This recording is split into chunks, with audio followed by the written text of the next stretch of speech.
Hi, welcome to Module 3 of Professional Public Relations. This week, we've got to talk. We've got to talk about our relationship. Words that could drive fear into the hearts of probably especially guys in a close, intimate relationship. But this isn't going to be that tough. But really, it is the second word in public relations. And so, what I really want to focus on right now are the relationships that you, as a public relations practitioner, are developing with the people that are key to your success and your organization's success. A lot of times we call this media relations, and it's a large component of the public relations discipline. And your interpersonal communication skills are going to play a key factor in whether or not you're successful. Uh, as you probably can recall, the Public Relations Society of America defines public relations as a strategic communication that builds mutually beneficial relationships between organizations and their publics.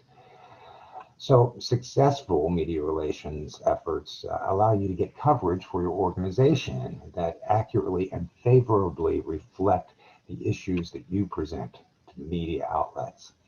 Um, the media need your input, and they need to be able to trust what you put forward.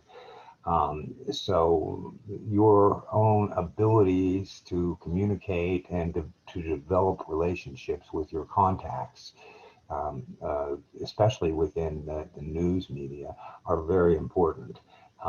Basically, you've got to think in terms of relationship building. So this is one reason why it's so important to learn how to write a press release in the manner that news organizations want to receive them. Essentially, you're doing the work of a journalist when you write a news release.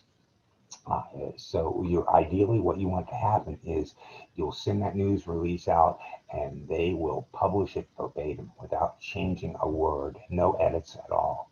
Um, why? Because, first of all, that's what you wanted to communicate. And secondly, from the end user perspective, at least the end user in the sense of prior to publication, the reporter or the editor can just look at your name at the top of that release and say, "Oh, I know this person. It's going to be fine," and they'll just they'll read through it, but it'll be delightful for them, and they are not going to have to edit it for any reason, for style, for content, anything.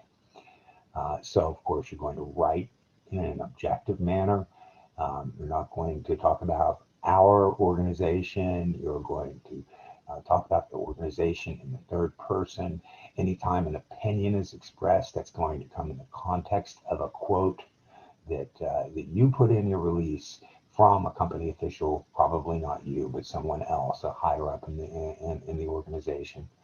And you're going to write it in such a way that it follows Associated Press style, AP style. This is not APA, this is not MLA, or any of the other styles with which you may be familiar in normal academic writing.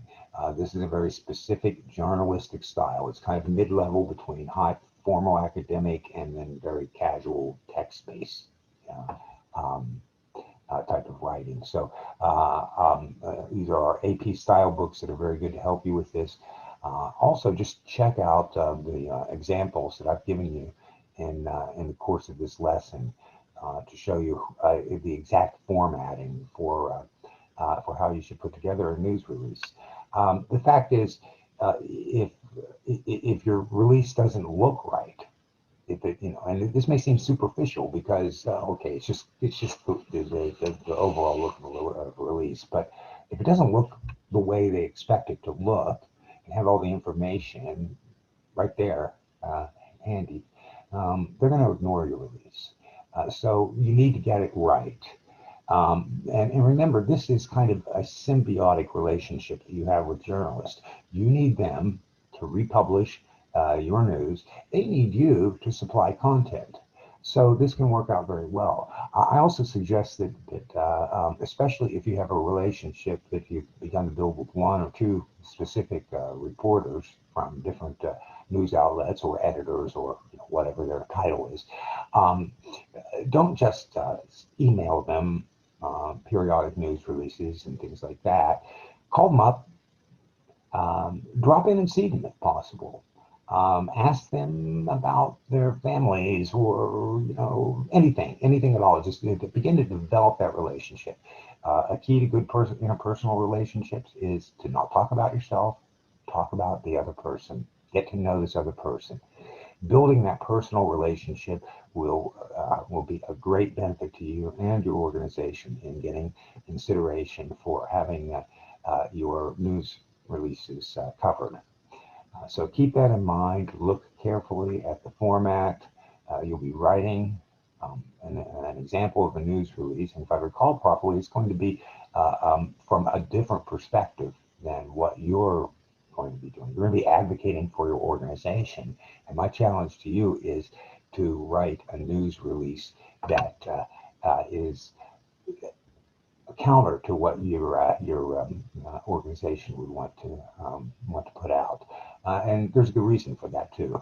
Again, I want you to have the practice of putting together a news release, and also I want you to consider the other perspective, the other side of the story. It's very important, particularly because you're engaged in a manner of a persuasive communication. So in order to persuade well, you have to understand what the other side of the argument or another side of the argument is making. This is a level of sophistication that is demanded of college students. So I hope you enjoy the process. If you have any questions along the course of this week, by all means, send me an email and I'll try to respond to you within 24 hours the best I can. All right, I look forward to your contributions on the discussion board and for your weekly written assignment, and I wish you well.